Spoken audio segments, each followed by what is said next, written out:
everybody. We are PTG, Proxy Table Gaming. I'm Hyper G and I'm with Lucky Sixes. And today, this day, we have a very special video for you, don't we, Lucky Sixes? Yeah, man. May have seen it in the news threads on the forums and stuff if you are a keen ninth ager. Which we all are. Which we are. That's how we all describe ourselves in day-to-day life. Everyone should be, so, Right. Essence of War. War! No, War. War. That's what War. Good God, yo. No! I'm sabotaged already. Go on. No, this is so we are gonna talk through a little bit about the game itself. Have a look at the document that was just recently been released, and share our thoughts, which are always totally unscripted. Yes, I don't know if you can tell. This is going to be a disaster. It won't be good. But so this is the 9th Age Quickplay, which some people may be familiar as Quickstarter. Has been a feature on our channel before. We briefly frivoled. Is that the word you use? Always. Into Quickstarter previously, a little while ago now. But we didn't quite get to develop it in full. And as it happens, Essence of War is now here. Yes. What better chance is there than to pick up this book from the 9th Age Forum in the news section currently, but no doubt in the download section in the future, and check it out, basically. So just to give you a brief idea of what Quickstarter was and Quickplay Essence of War now is, over to Lucky Sixes. So, yeah, thank you. This is a game where if you do it on tier levels, you have the 9th Age, and just above it, as a easier step into sort of game, is the Quickplay Essence of War. So, if you're new to, not necessarily gaming, but new to the 9th Age for sure, then this is the game to get you started, to give you a flavour of all the armies, of the rules and stuff like that, and to get you having a look at the mechanics and things like this. The step into from above this, if you're doing the tier levels, is the Veil of the Ages, The Breach, which is a game even simpler, and actually that is designed to get you into gaming. So you've got that, which gets you into gaming, this which gets you into the 9th Age, and the 9th Age which you just carry on playing because it's awesome. Absolutely. Well, they're all awesome, to be honest. Exactly. Definitely. And another reason for playing this version over any other version, or at least the bigger version, is that it is quick. It's designed to be, you don't have to spend hours playing one battle. You can literally reel out battle after battle of this because the battles are a lot quicker. They're resolved quicker. So if you haven't got much time, you can play Quick Play. Absolutely. And it's, if you've played Quick Starters before, it's very similar in that it's just a more refined version of it. And generally speaking, you're looking at an hour to an hour and a half for a game. Maximum.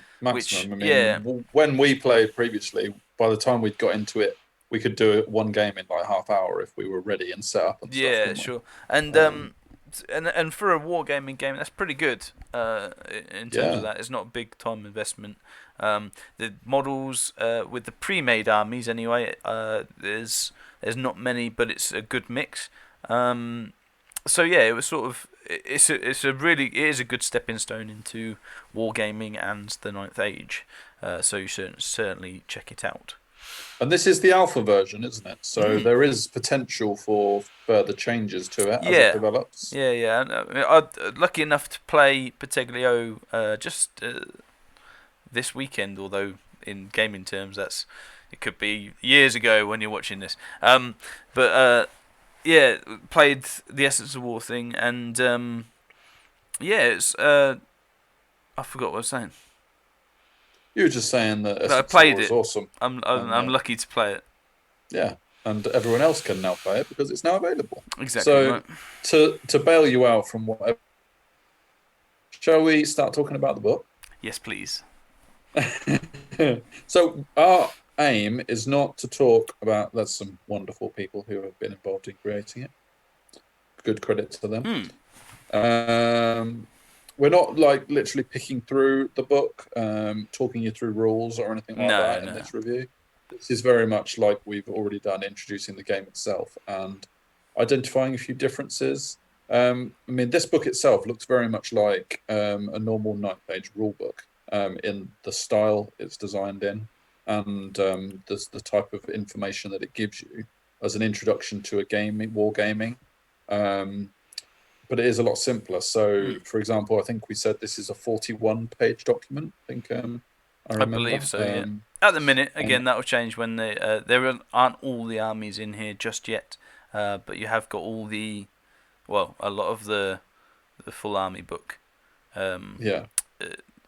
Armies. So that I'm pretty sure that's so that you can design it with the fluff as well, which is good.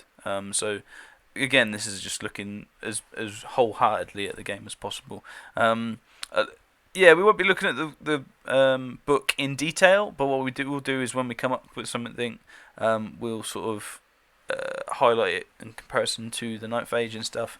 But essentially, in a nutshell, if you watch this video and don't take anything else away, this is a simplified version of the 9th Age. So, simplified version of the rules, simplified version of all of the phases, and simplified version of the unit. So, even unit, if you're coming at it from a 9th Age already and to play this, it won't have all the rules because that's not what it's designed to do. But if you're coming at it from a completely, I've never seen 9th Age before, it'll give a really, really good flavour of what all the units and what all the things do as well. So, for example, there is no swift stride, and 9th Agers that are watching this will know that that's higher movement for quicker models and units, but there is no that. So even cavalry compared to your on-foot guy, just still roll 2 dice and stuff to make it simpler, so that there's not thousands of rules to look up, so that the game does only take an hour to an hour and a half. Yeah, absolutely, and that's one of the best examples is Swiss Stride. But that doesn't mean cavalry are any less quick than they should be, because they'll have a higher movement stat, for example.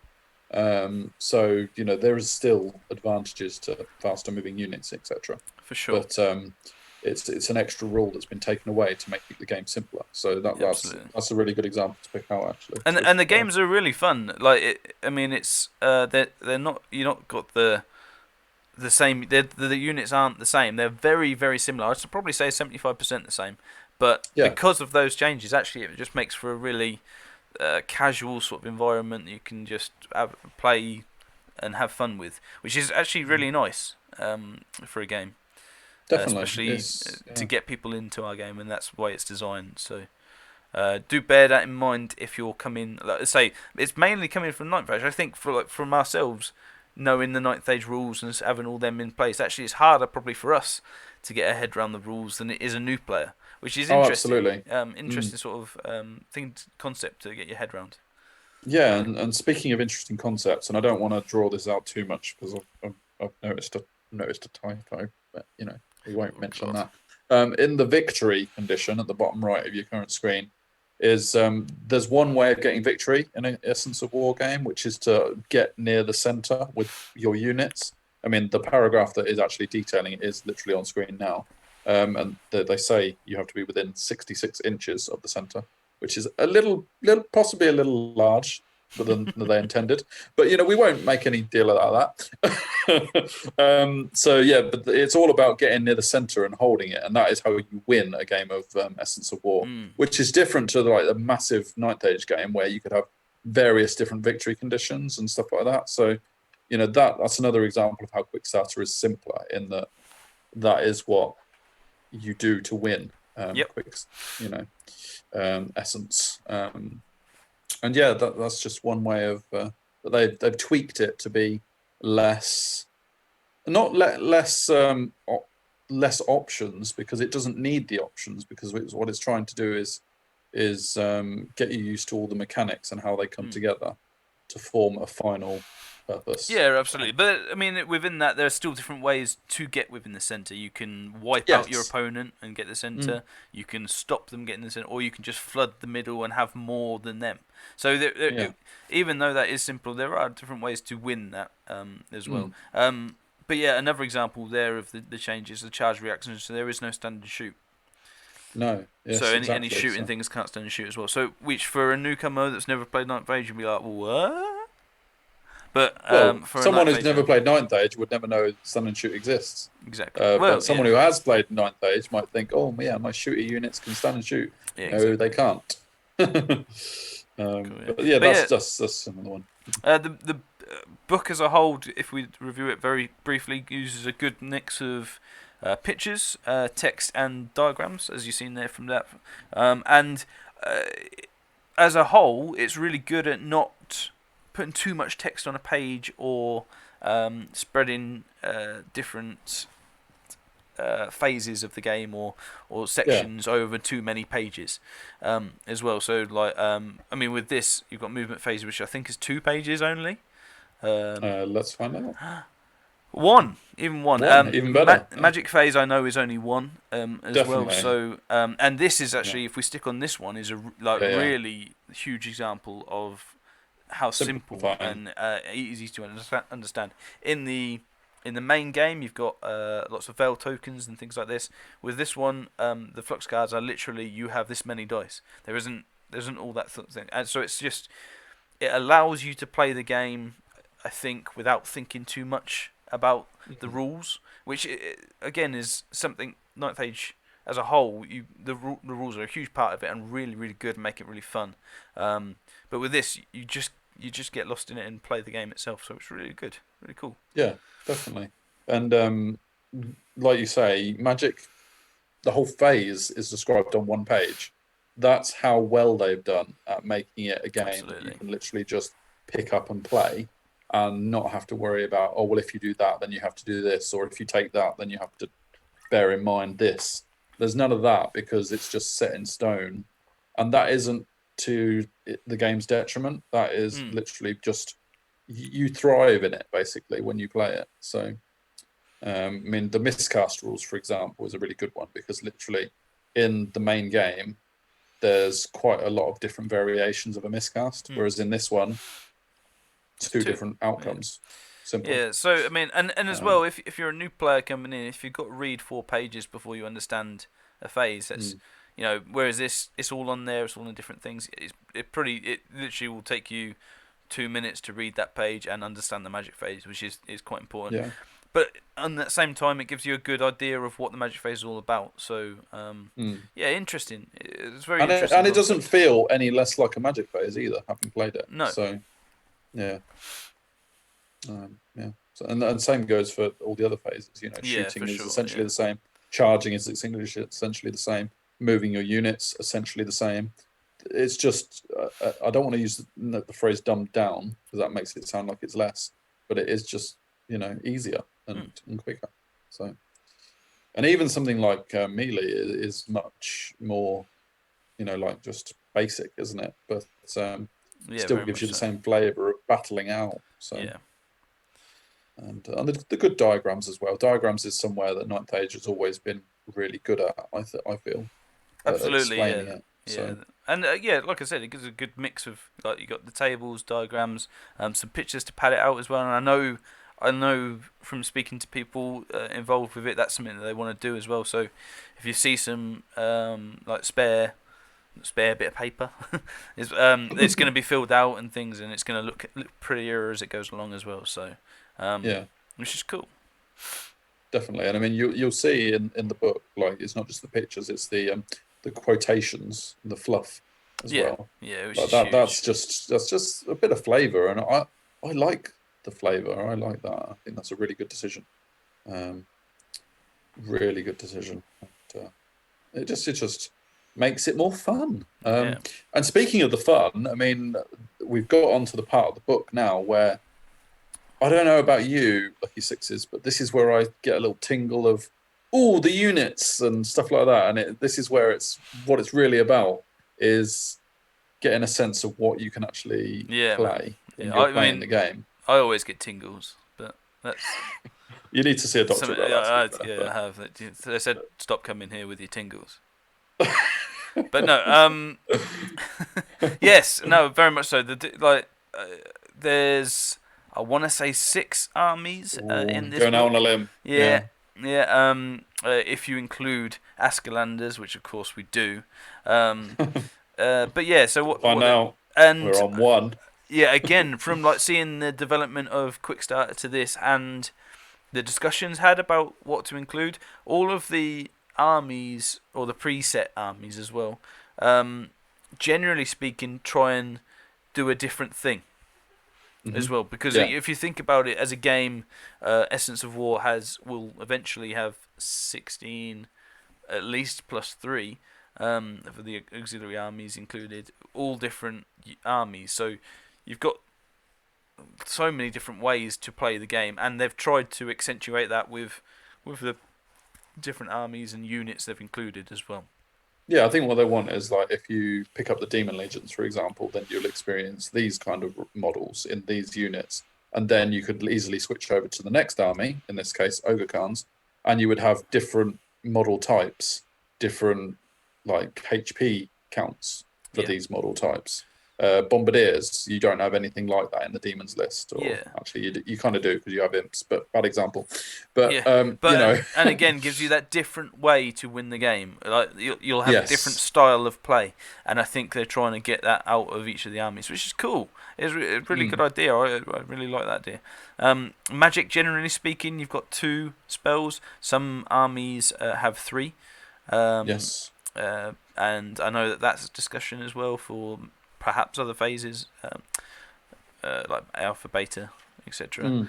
And you will notice some of the units which regular 9th Agers know have had some rules taken away, like we were saying about you know, I mean, one good example that you noticed is the Dryads. Were you saying? Yeah, don't have fearless. Yeah, so again, even for 9th Agers, if you think about it as well, normally you're used to them having fearless, which is a rule for people that don't know, that means you can't flee but you don't suffer from fear. Again, there's all sorts of rules within that, but it's been chosen to be taken out because it adds too many things. And now, as a 9th Age player, I can go back to this and play Dryads and play them differently because they can flee and they can do different things. So I can understand them a bit better and play the game differently, which is cool. So it gives me a different idea about the units that I know and love. But yeah. And even the magic spells themselves, despite the fact they're called the same as they are in the main game, they are less complicated. Like, they don't have the spell types and things. They literally have, this is what you have to do to cast it. This is the effect. And usually it's an immediate effect or something like that, or a very, very defined difference in the game, which allows someone to not necessarily have to worry about the tactical side of it. They just cast this is what it's going to do, bang, done. And that's, again, designed to make it quick, make it easy to understand, and maximum fun, really. Yeah, absolutely. To go to Undying Dynasties as well. So that's a 4, right? 4 so far. That's 4, yeah. And they're one of the armies with 3 magic spells, in fact. Although one is actually quite specific to them. Death is only the beginning, so that's quite cool. So you've even got the army flavors as well, because Undying Dynasties obviously have quite a different aura to them, to other armies, the undead side of things. But they've done that well. You don't lose any of the army flavor just from the fact that it's an Essence of War game. You know, you still very much get the same feeling you would when you progress to the larger game, which I think is really nice and really well done. Absolutely. So then the 5th army, hard, nasty warriors, basically. I mean, I haven't looked at these units they've chosen too much. But, they don't have chosen. Yeah. But no. They just need one chosen model. They could literally have Warriors of the Dark God, one model, and that would be done. Yeah. So are there more than 5? That's what we're wondering. No, until you get to.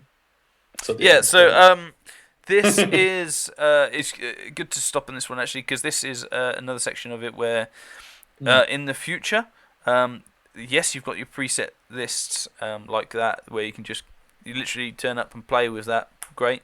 But you also have a secondary option to build your own list. And that will come. That each one will have different units, like an extended amount of units to select from, anywhere between 800 to 2,500 points. And considering Ninth Age is a 4,500 point battle system, again, you're focusing on the lower aspect to give you that flavour, but also you can get half armies, which is quite a lot for a game like this. And there'll be lots of different. Again, you sort of steering away from the preset list to try out a few different flavours of different armies as well, which I quite like. Definitely. I mean, that gives you full customization if you advance to this level. Yeah, absolutely. And that is really a flavour of full Ninth Age. Yeah, and not out just yet, but I think they're looking at the idea of magic items for characters, for example. Which again, I don't see why they wouldn't be like carrying on the same vein in just a simplified version of it. So it might not be points; it might just be 1 or 2 or something like that. But yeah, and then generally looking at all the rules, and there's only a few pages of model rules as well, which is quite nice, and it's not daunting. You know, that's the main thing from a intro game, which is what this is. It's not daunting, which is important. Definitely not. Yeah. Because I mean, you know, one thing with any war game is how many rules are there? How long do I have to sit reading the rule book before I can even roll a dice? You know. Yeah. So, definitely. Yeah. I do love these quotes. He prefers the term eccentric. You know, it's just it's probably just me. Anyway. No, not at all. Not at all. Yeah, and then you got mount options as well, which is nice. I mean, you know, we're not going to go through each of these. Like again, what they're trying to do is they'll have all of them for the whole game, not just like these won't be just one unit, one army or anything. They have all of them available for different armies, which is cool. And same with the spells. All the spells will be on the same thing. It's 2 pages, I think. Yeah, 2 pages of magic spells. Yeah. And then I think, if I remember rightly, we have CDS calendars for the 6. For 6, number 6, get in. Yeah, 2 right. Yeah. And funnily, you know, they're being used as the example of the slightly more customizable options. So. Yeah. As you can see from this one, there's 8. Yeah, 8 as opposed to 4. So they're almost doubling the amount of selections and things like that. And each. Like the characters have different options, so you can just have the character on foot, or you can have mounts, things like that. So, yeah, you get that idea of customizing, and on a basic level, start to actually get into that and stuff. And I'm quite excited actually to see all of them and to see what the ideas are behind them, and come up with a few lists and things like that. But essentially, to start off with, just to play with the preset lists, I think they're really cool. Yeah. And I've played a few games. We've played quite a lot of the Quickstarter games. Yeah. We've played a few of the Essence of War games, not as many as we'd like, but yeah, it's. I'm excited to see them all and play with them all and see how they all feel and play. And of course, what they need is playtesting and comments back. Absolutely. Do not forget that this is a game that we as a community can mold and can improve, and they do listen to people's comments. I mean, you know, try and make it constructive if you can, because they are trying to create a game for all of us to play. So, you know, there are things that are going to need tweaking as the game goes on. Yeah. And that's part of the fun. Yeah, and it's a game for us to take out and to show other people that haven't played Ninth Age and see what they say as well. That's going to be probably one of the most important things, is to try new people with it and see what they think of it and what I guess hurdles and obstacles they come across with it. And what Definitely. questions that if we show it to them we can't answer is another thing. But yeah, what rules we make up on the fly. yeah. Hashtag homebrew. Awesome. But yeah, no, yeah. So that's the end of this. We may be dabbling in Essence of War quite a bit over the next 6 months to years or so. Obviously, difficult to predict under COVID, isn't it? So circumstance willing. That's as the saying goes. Absolutely. But so check out our channel if you want a bit more of that and more information coming up. But otherwise, check out the forum, Piteglio, Veil the Ages, and all that shizzle for some more direct stuff on it and some more examples of playtesting and things like that. And bravo to all those involved in bringing this to fruition. Yeah, absolutely. It was a great addition to the 9th Age game. Yeah. Brilliant. So if you've got any questions to us that we can answer direct, we will try our best. Put it in the comments below, or check us out on the social medias that are going around. The flash in the pan that they call Twitter, and Facebook and Instagram and all the forums direct. All the details are in the description below. Wonderful. So like, share, subscribe, and do all the usual stuff, and we will see you for more content as always. Looking forward to it. See you later.